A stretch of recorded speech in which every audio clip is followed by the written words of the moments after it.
I kind of wanted to talk to you about common, I guess I'm going to call them common excuses that people give for going on steroids. The first one is, which I heard a lot, is I've hit my natural limit. So the next step is just obviously I'm just going to go on. So what percentage of people do you think actually have achieved that natural limit? Ooh, I think that's tough because I guess if you want to say the actual natural limit, I think pretty much everyone can incrementally eke out progress by further optimizing. So I would say it's pretty close to zero. Hmm. But I would say with the context of probably what you're actually asking, which is like 95 to 99%, what people actually would consider their ceiling, I would still say it's like single digit percentage probably.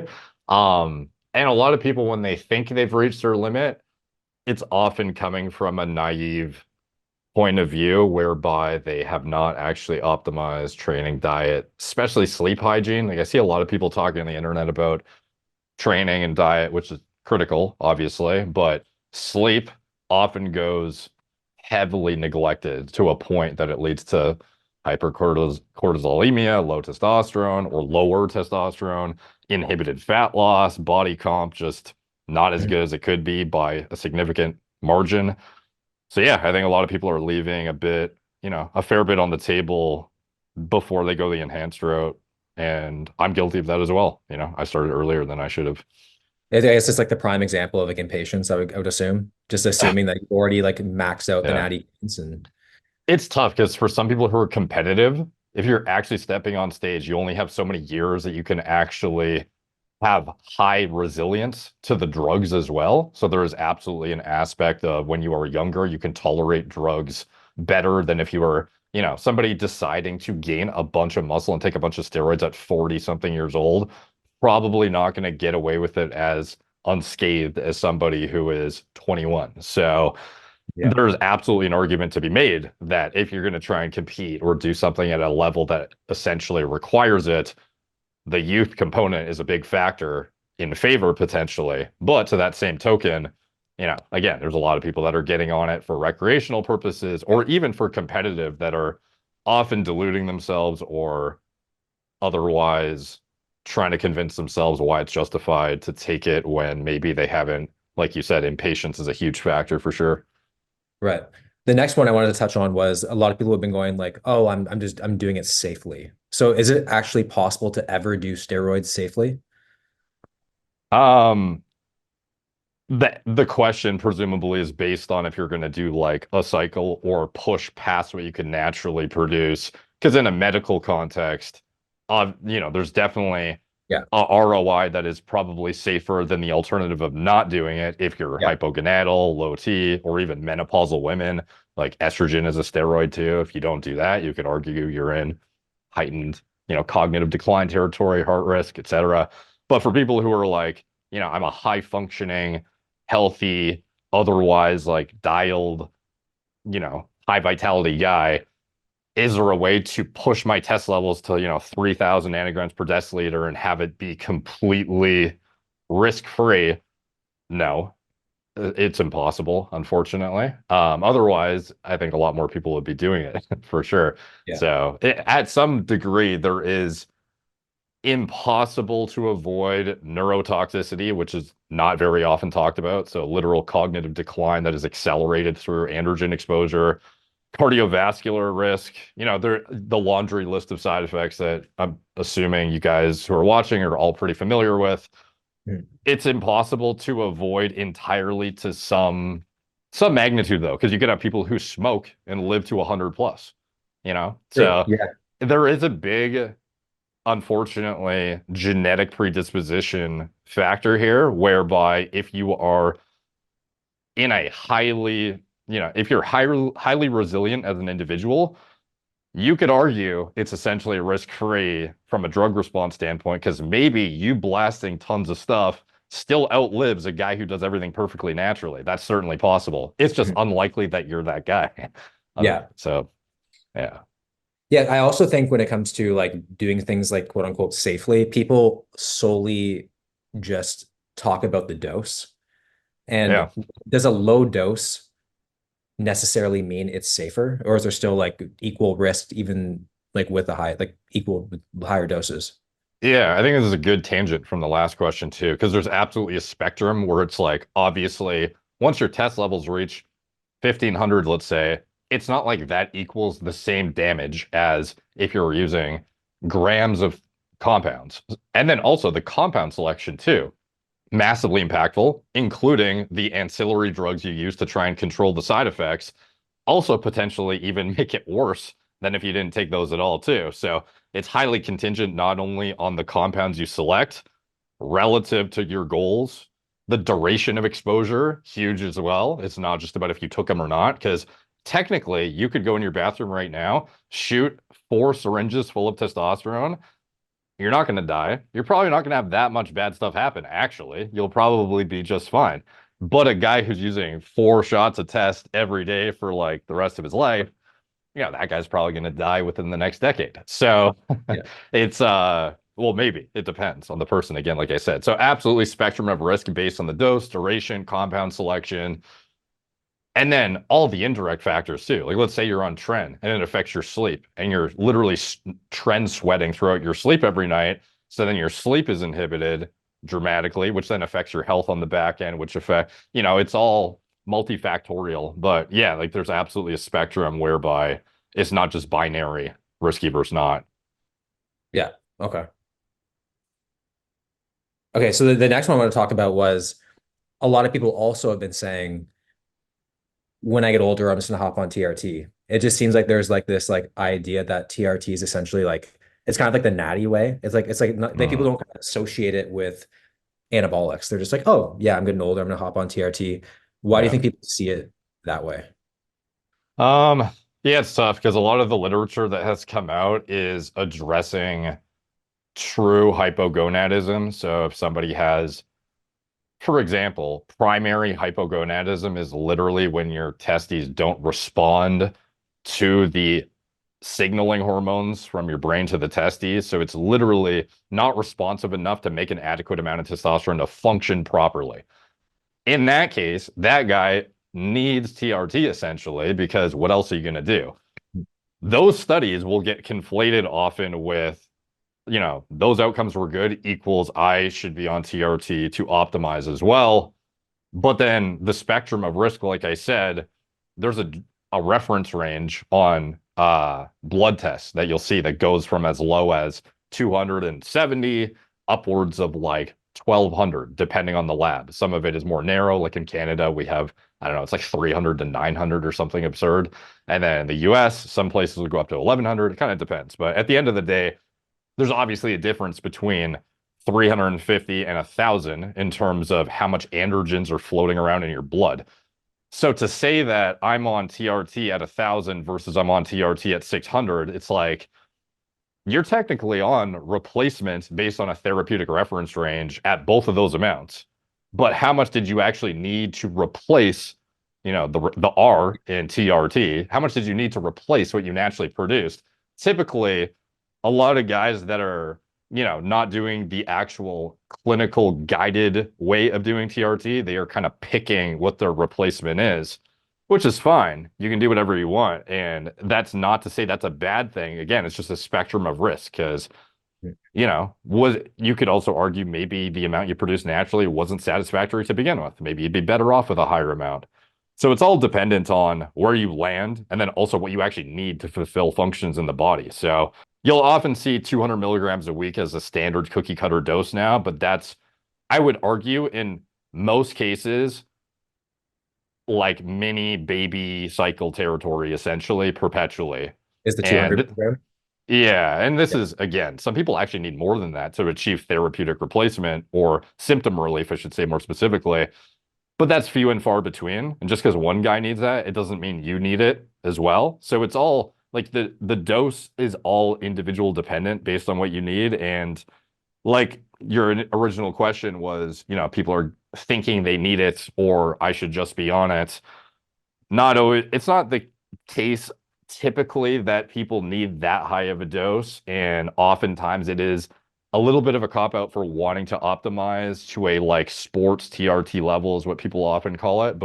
And that's not to say that that's bad or good. You just need to be cognizant of the underlying risk under that because it is not the equivalent of a study using androgel that brings guys from hypogonadal to a 550 total. Like Mhm. you at 1200 on injectable testosterone and anthate every week is not the same as a hypogonadal guy going from 200 to 500 on androgel. Like conflating the two is not apples to apples. So as long as you're on top of your health metrics though, and you're highly educated about what you're doing at a real level, because a lot of guys are very, very disconnected with what they're actually doing. They think they're on TRT, but it's like you're on mini enhancement territory. Let's just level with what it actually is and just be aware of that. And that's fine. No one's going to judge you, hopefully, but you just need to like proactively take care of it accordingly through your screening and make sure Yeah. you're not putting yourself in unnecessary risk territory for that little elevation and enhancement. Okay. And speaking of risks, a lot of people, it was funny, a lot of people were kind of just bringing up like, oh, I don't want to get gyno, I don't want to lose my hair, I don't want to get acne, which is kind of like the least of your concerns, I would imagine. Yeah. The list of effects that like side effects that you can get. So do you know of any side effects that people might not know about? Like just from people who use gear?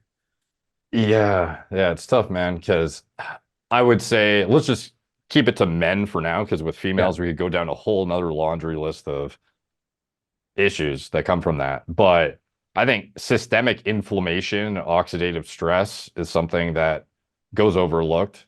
People often say that guys look older who take steroids. It's not a coincidence, in my opinion. I think it is kind of a perpetual heightened level of oxidative stress on the system that you then need to modulate your antioxidant intake accordingly, be way more dialed on your lifestyle. Like everything has to be at a higher level to attenuate the, otherwise damaging state of perpetually supra androgen exposure.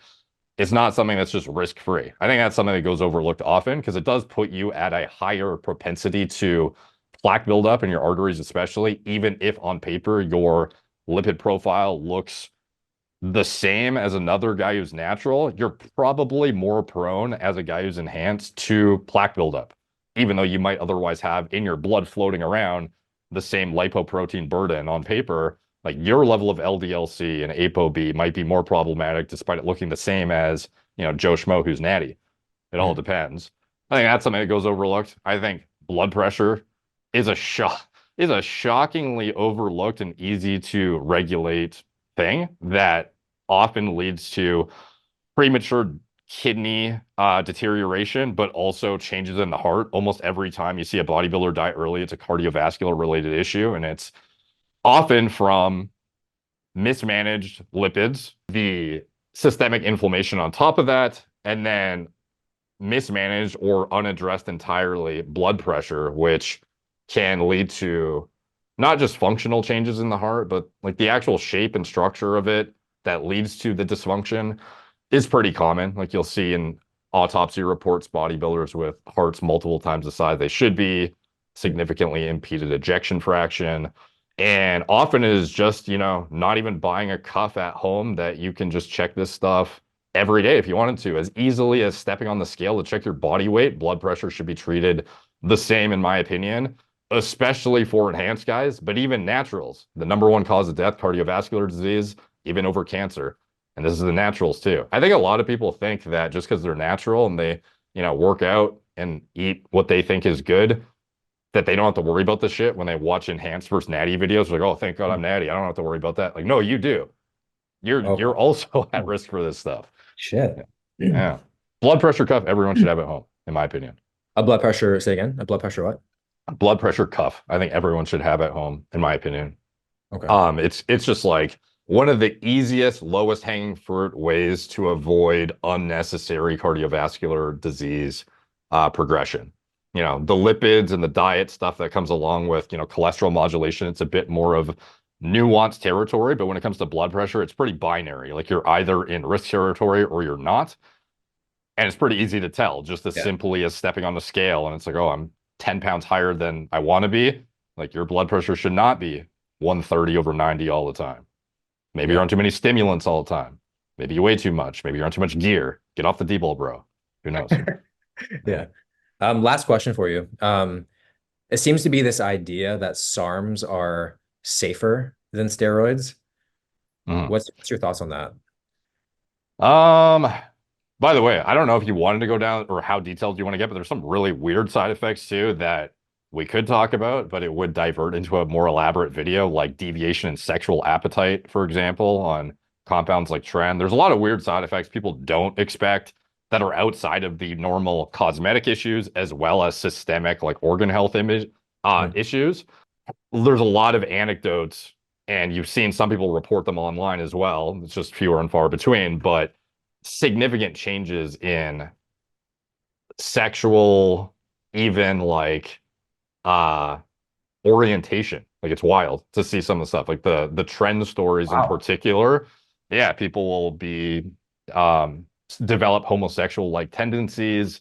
They will have insatiable libidos, which is a pretty typical outcome, but often this leads to a diversion in sexual appetite through increasing escalation of like intense and extreme pornography to achieve that dopamine hit. It's pretty wild, some of the stuff you'll see online Shit. and hear through the grapevine as well. But anyways, that's, I could go down a I think we million got a pretty rabbit good holes idea on of how that. bad it can Yeah. get. Wow. Yeah. Yeah. But sorry, so SARMs versus steroids in general, from a androgen exposure standpoint, from like a brain deterioration standpoint or cardiac changes in general, because they're more selective, they are not going to be as problematic from an androgen stimulation standpoint, as in it's less likely your heart is going to grow to some extreme size and become dysfunctional. To that effect, though, they're also less potent and useful in muscle. Like they're not going to grow muscle tissue as effectively as anabolic steroids, nor are they going to grow heart tissue as effectively as anabolic steroids. So it's like, it sort of just speaks to how or the actual drug was in what it was intended to do, which was replace steroids with a lack of the cosmetic side effects, more or less, because they wanted to use it in the elderly, children, androgen sensitive individuals. They don't want to masculinize, essentially. Like the last thing you'd want to do is give a, osteoporotic elderly woman Ostarine and then, have her voice change overnight and turn into a dude. It's not what you want. So as long it's to what they tried to do with it, it kind of failed in that there is no SARM that works as good as steroids for the outcomes that bodybuilders are seeking. In a clinical setting, some of them are okay at preventing like bone degradation or improving muscle mass. It's just the ceiling of how much anabolic potential they have is much lower than steroids. To that effect, as well, though, they don't have the same androgen related side effects, but they're oral and they are very harsh on liver values that I've seen. In addition, they destroy something called SHBG, sex hormone binding globulin, which can be problematic in itself, really rough on lipids to some individuals. It's been a while since I've looked at it, but from what I recall, they're pretty rough on blood work for being something that is not seen as an oral steroid. They're not benign. So I would just say they're comparable to like a low dose Anavar or something in some cases, depending on the compound, but lower anabolic potential and similar side effect profile as oral steroids interestingly, despite not being them. So Wow. they have some limited utility, I think, in women, elderly, but like for the people watching this video who are probably, I don't know, maybe contemplating what could I use to get jacked and huge, like the SARMs are not really going to get you what you want compared to anabolic steroids, put it that way. That's perfect. That's everything. Awesome, man. Well, thanks Yeah. for having me. Appreciate it. I appreciate it.